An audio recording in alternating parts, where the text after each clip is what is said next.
සුබ දවසක්. අද Pascal Program එකෙන් අපි කතා කරන්නේ කොහොමද if condition භාවිතා කරන්න කියලා. ඒ කියන්නේ යම්කිසි කාර්යයක් සිදු වුණාට පස්සේ දක්වන ප්‍රතිචාරය සහ සිදු නොවුණොත් දක්වන ප්‍රතිචාරය වෙන වෙනම සටහන් වෙන්න සකස් කරන කෝඩින් එකක්.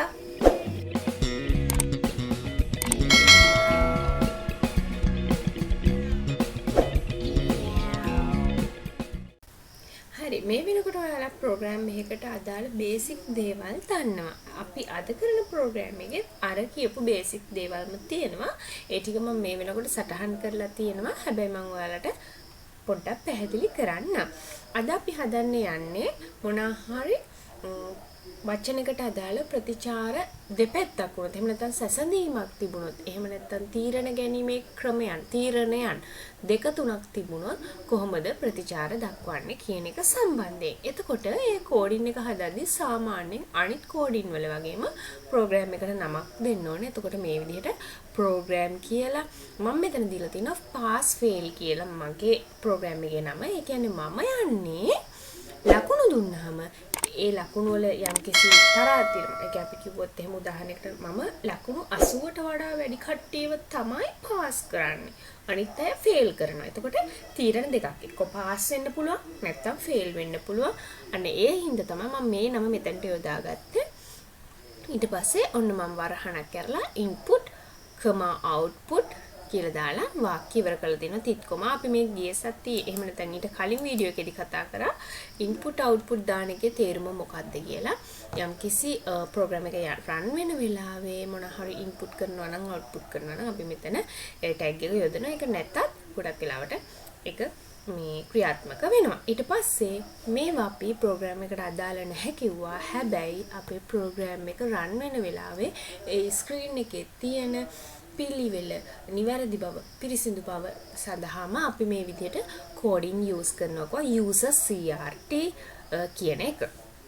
ඊළඟට variable එක. එහෙම නැත්නම් අපි මොනවා හරිම වචනයක් සටහන් කරනවා නම් දැන් මම ගන්නේ ලකුණු අනුව එයා passed failed කියලා ගන්න එක. එතකොට මගේ මූලික දත්තය තමයි ලකුණු. ඒකින්ද මම මෙතනත් මූලික දත්තය මගේ variable එක එහෙම නැත්නම් විචල්්‍ය marks කියලා ගත්තා. ඒක integer. integer කියන්නේ පූර්ණ සංඛ්‍යාවක් කියන එක මෙතන අදහස් කරා. ඒ වාක්‍ය ඉවර වෙන හින්දා තිත් කොමාව යෙදුවා. ඔන්න දැන් තමයි අපි ප්‍රෝග්‍රෑම් එක පටන් ගන්න යන්නේ. මේ මූලික දත්ත ප්‍රෝග්‍රෑම් එක begin කියලා පටන් ගන්නවා. එහෙනම් මම මෙතනට සටහන් කරනවා මගේ ප්‍රෝග්‍රෑම් එකේ මුලින්ම write line කියලා දාන්න පුළුවන්. මම දැන්ට write කියලා දාන්න. write අපිට සටහන් වෙන්න ඕනේ. මට ඕනේ ප්‍රෝග්‍රෑම් එක යන වෙලාවේ එයාගේ ලකුණු ටික ඉල්ලලා එයා passed එහෙම නැත්නම් failed කියලා සටහන් කරන්න. එහෙනම් මම උඩුකමාවක් දානවා. enter your marks. ඔබේ ලකුණු ඇතුළත් කරන්න කියලා තමයි මම විධානයකින් සටහන් කරන්නේ. ඊට පස්සේ එයා ලකුණු ඇතුළත් කරනවා. ඒ ලකුණු මේ දුන්න marks කියන තැනට ආදේශ කරගන්න ඕනේ. ඒකින්ද read marks. ඔයාලට marks නැතුව m හරි මේ ඕනම abc හරි ඕනම සංකේතයක් පාවිච්චි කරන්න පුළුවන්, ගැටලුවක් නැහැ. ඔන්න එයා දුන්න ලකුණ marks විදිහට ආදේශ කරගන්න කියලා මම මේ විදිහට සටහන් කරා. ඊට පස්සේ අපිට තියෙන්නේ if මෙන්න අලුත් කොටස. if ඒ කියපු marks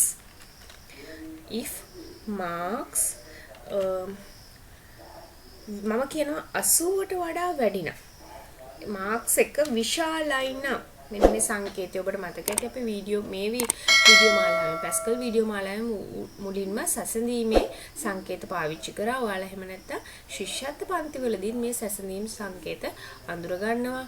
10 11 වසරේදීත් අඳුර ගන්නවා.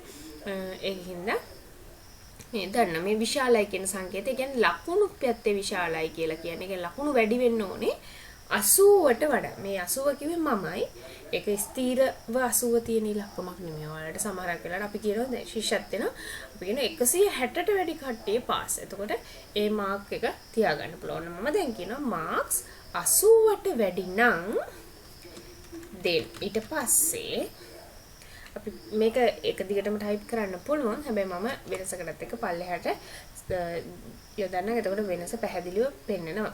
මෙතන කියන්නේ if marks විශාලයි 80 නම් මේ ලකුණු 80ට වඩා විශාලයි නම් එහෙනම් මොකද වෙන්න ඕනේ? right. එහෙමනම් right වෙන්න.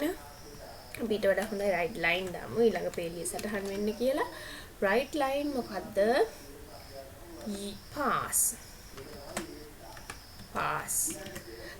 කියලා සටහන් වෙන්න ඕනේ. එහෙම නැත්තම් එක්ක pass එක්ක fail නේ. එහෙම නැත්තම් කියන්නේ අපි දාන වචන else කියලා. මේ ඔක්කොම එක වාක්‍යෙම කොටස්. ඒක හින්දා තමයි හොඳට බලන්න. මේ ඔක්කොම එක වාක්‍යෙම කොටස් හින්දා මේ කොන් වලට අපි කිව්වා හැම වාක්‍යයක් ඉවර වෙනකොටම තිත් කොමාව යොදනවා කියලා. හැබැයි මෙතන මම යෙදුවේ නැහැ. මොකද මේකේ සම්පූර්ණ වාක්‍ය මම සිංහලෙන් පැහැදිලි කරොත් ලකුණු 80ට වැඩි නම් pass නැත්නම් fail කියන එකෙන් තමයි මේ වාක්‍ය ඉවර වෙන්නේ. එක්ක pass නැත්නම් fail. ඒකින්ද මෙන්න මෙතනට වෙනකන් ලියලා තියෙන්නේ if marks 80යි then කියන්නේ ලකුණු 80ට වැඩි නම් right pass. එහෙම නැත්නම් else fail කියන තැනට වෙනකන් ඉඳලා තමයි අපි තිත් කොමාව දාන්න. මම පැහැදිලි කරන්න තමයි පල්ලෙහාට මේ ටික ගෙනාවේ. මම ඔයාලට මුලදිත් කිව්වා කෙලින්ම වාක්‍යයක් ගියොත් ඒ වාක්‍ය සම්පූර්ණයෙන්ම ඉවර වෙන්නේ මෙන්න මේ සටහනට පස්සේ. right ellen fail. ඔන්න දැන් තමයි වාක්‍ය ඉවර වෙන්නේ. එක්ක 80ට වැඩි නම් pass නැත්නම් fail කියලා දාලා තිත් කොමාවක් දානවා. දැන් තමයි ඉවර වුනේ. ඊට පස්සේ ඔන්න අපි සුපුරුදු විදිහට මේ සියල්ලම පිළිවෙලින් අපි දාපු කෝඩින්ග්ස් කියවන්න. ඊට පස්සේ ප්‍රෝග්‍රෑම් එක අවසන් කරන්න. මම හිතනවා පැහැදිලි වෙන්න ඇති කියලා. අපි කරේ ලකුණු ලබා දීලා ඒ ළමයා පාස්ද නැත්නම් ෆේල්ද කියලා බලපු එක. මේ උඩු කොමා ඇතුලේ සටහන් කරන ඕනම වචනයක් ඔයාලට නිදහසේ සටහන් කරන්න පුළුවන්. අකුරු වැරදුනාට කිසිම ප්‍රශ්නයක් නැහැ. ඔයාලට පුළුවන් නම් you are pass, you are fail, good luck. එහෙම ඕනම වචනයක්. මේක මේ දෙකමයි ආවේනික වෙන්න ඕනි කියලා එහෙම නැහැ. ඒ වගේම මෙතන ලකුණු සීමාවත් මේකමයි කියලා නැහැ. ඒව ඔයාලට අවශ්‍ය විදිහට වෙනස් කරගන්න පුළුවන්. මේ කෝඩින් එක ඇතුලේ තියෙන එකම දේ මේ තොන්න. එහෙම නැත්නම් ඔයා විචල්යක් හැටියට ඒ පාවිච්චි කරන්න මෙතන ඒ කියලා ආදේශ කරගන්න ඕනේ. ඔයා පාවිච්චි කරන්නේ marks නම් marks කියලා ආදේශ කරගන්න ඕනේ. අකුරු වැරදුනොත් එතන අකුරු වෙනස් වුණොත් ප්‍රශ්නයක් වෙනවා. හරි අපි බලමු මේ ප්‍රෝග්‍රෑම් එක රන් කරලා රන් වෙනවද හරියටම කියලා. මම ඊට පස්සේ ඔයාලට මේ එකින් එක වෙනස්කම් කරලා මොකද වුනේ කියලා පෙන්නන්න. එහෙනම් අපි වෙන වෙලාව වගේම දැනුත් මුලින්ම අපි ප්‍රෝග්‍රෑම් එක සේව් කරගන්න ඕනේ. මම ප්‍රෝග්‍රෑම් එක සේව් කරා pass 8 කියලා. අපි දැන් බලමු කම්පයිල් කරලා වැරදි අඩුපාඩු තියනවාද කියලා. එහෙනම් කම්පයිල් වලට ගිහිල්ලා මම කම්පයිල් කියන එක ක්ලික් කරනවා. කිසිම ප්‍රශ්නයක් නැහැ. මොකද press any key කියලා වැටෙන්නේ අපේ ප්‍රෝග්‍රෑම් එකේ වැරදි නැති වුණාම. එහෙනම් ඉතින් මම space button එක තමයි බොහෝ වෙලාවට පාවිච්චි කරන්නේ. ඊළඟට අපි යනවා මේක run කරලා බලන්න. run කියන එකට ගිහිල්ලා ආය run කියලා ක්ලික් කරාම මේ විදිහට අපේ ප්‍රෝග්‍රෑම් එක එනවා. ඔයාලට මතක ඇති අපි මේ විදිහට ප්‍රෝග්‍රෑම් එකේ අනවශ්‍ය දේවල් එන්න අපි කොටසක් පාවිච්චි කරා. මම දැනට මේකේ ඉලක්කමක් දාලා අයින් වෙලා පෙන්නන්න. ප්‍රෝග්‍රෑම් එකේ මේ ස්ක්‍රීන් එකම පාවිච්චි වෙන්න කියලා. හැබැයි begin එකට පස්සේ අපි දැම්ම clear screen CLR තිත්කමාව. ඒ කියන්නේ ස්ක්‍රීන් එක ක්ලියර් කරන්න කියලා මෙන්න මේ විදිහට නෝට් එකක් දැම්මා. අපි කෝඩ් එකක් දැම්මා. ඒ කෝඩ් එක මට ටයිප් කරන්න පොඩක් අමතක වෙලා ගිහින්දයි අර විදිහට අපි මේ වෙනකම් සටහන් කරපු සියලුම දේවල් ආවේ. හරි අපි දැන් ආයෙ ගිහිල්ලා කම්පයිල් කරලා බලමු. හරි දැන් රන් කරමු මොකද වෙන්නේ කියලා බලන්න. දැක්කද අර ස්ක්‍රීන් එක සම්පූර්ණ පිරිසිදුවට තියෙනවා. ඔන්න තියෙනවා enter your marks කියලා. ඔයාලගේ ලකුණු ඇතුළත් කරන්න කියලා තියෙනවා. ඒක තියෙන්නේ වාක්‍ය අපි ඒවත් කතා කරගෙන යන් enter your marks කියන තැනම තමයි මේ උත්තරේ දාන්න අර නිමිපත් වෙන blink වෙන icon එක තියෙන්නේ. එතනම ලකුණු දාන්න ඕනේ. ඒකත් මොකද්ද කියලා හොඳට බලා ගන්න. ඔන්න එතනම ලකුණු දාන්න තියෙන. ඔන්න මම ලකුණු දානවා 58යි. හරිද? ඉලක්කම තියෙන්නේ මෙන්න මේ වචනේ ළඟම දාන්න. ඔන්න මම ඊට පස්සේ enter කීයක ඔබන මොකද වෙන්නේ? ඔයා fail කියලා වැටෙනවා. fail. හරි. ඇයි ආවේ කියලා බලමු. මොකද අපි මෙතන දැන් මේ right හින්දා එතනම උත්තරේ ලියන්න ආවා.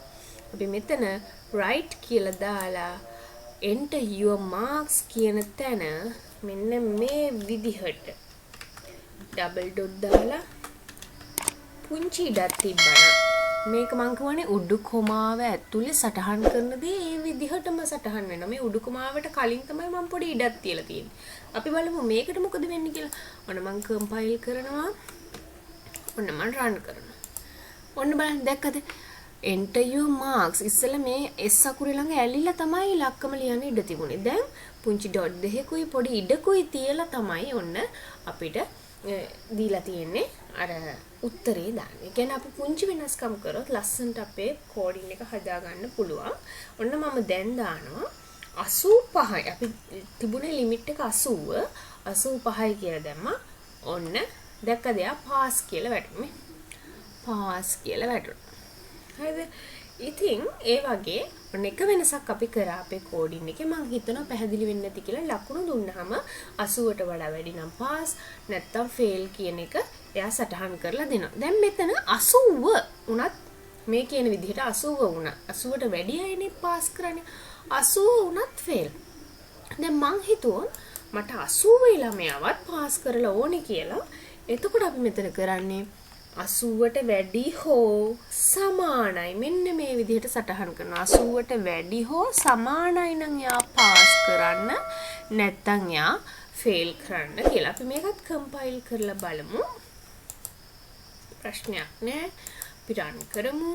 ඔන්න මම දානවා ලකුණු 80යි කියලා. ඔන්න යාවත් පාස් කරලා දුන්නා. හරි. එහෙනම් අපි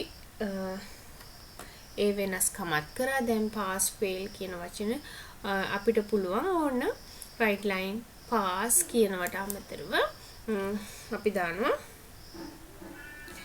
well done කියලා.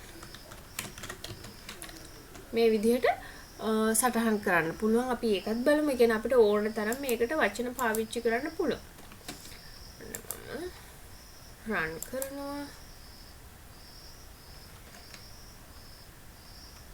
අපි වැඩි ලකුණු ප්‍රමාණයක් දාන්න ඕනේ. well done you pass කියලා වැටෙනවා. ඒ කියන්නේ අපි කරන මේ නිල් පාට ඒරියා එක එහෙම නැත්නම් අර උඩුකම ඇතුලේ සටහන් කරන ඕනම දෙයක් ඒ විදිහටම සටහන් වෙනවා. එහෙනම් මං හිතනවා දැන් ඔයා එහෙනම් ඊළඟ දවසේ අපි බලමු කොහොමද මොනාහරිම ගණනය කිරීමක් කරලම ප්‍රතිචාර බලන්න කියලා. උදාහරණයකට කිව්වොත් අපි ඊළඟ කෝඩින් එකේදී බලමු කොහොමද එයාගේ උපන් අවුරුද්ද දුන්නාම එයාගේ වයසත් ගණනය කරලා එයා ළමයෙක්ද එහෙම නැත්නම් වැඩිහිටියෙක්ද කියලා හොයන්නේ කියන එක. එහෙනම් අද දවසේදී මම හිතනවා if condition එකකින් අදාළව කොහොමද සටහන් කරන්න කියලා තේරෙන්නේ නැති ඔයාලට පුළුවන් මේකේ වෙනස්කම් කරන්න. මේ පාස් කියන වචන විතරක් නෙමෙයි. ඔයාලට ලකුණුත් වැටිලා අපිට කලින් කතා කරලා තිනවා. ලකුණුත් පෙන්නලා ඒත් එක්කම මෙයා පාස්ද ෆේල්ද කියලා සටහන් කරන්න පුළුවන්. එහෙම නැත්නම් වචන දෙක තුනක් අනේ මේ ගොඩක්ම හොඳයි. ඔයා පාස් තව උනන්දු වෙන්න කියලා දෙක තුනක් වචන එකම සෙට් එකේ දාලා ප්ලේ කරන්න පුළුවන්, රන් කරන්න පුළුවන්. ඔයා වෙනස්කම් කරලා බලන්න අනිවාර්යයෙන්ම ඔයාලට කෝඩින් එක හුරු වුණාට පස්සේ ඕන තැන් වලින් ඕන විදිහට වෙනස් කරගන්න පුළුවන්කම ලැබෙවි. එහෙනම් අපි ඊළඟ දවසේ කොහොමද වයස ගණනය කරලා එයා ළමෙක්ද වැඩිහිටියෙක්ද කියලා කෝඩින් කරන්න කියලා බලමු. එතකන් ඔයාලට සුබ දවසක්.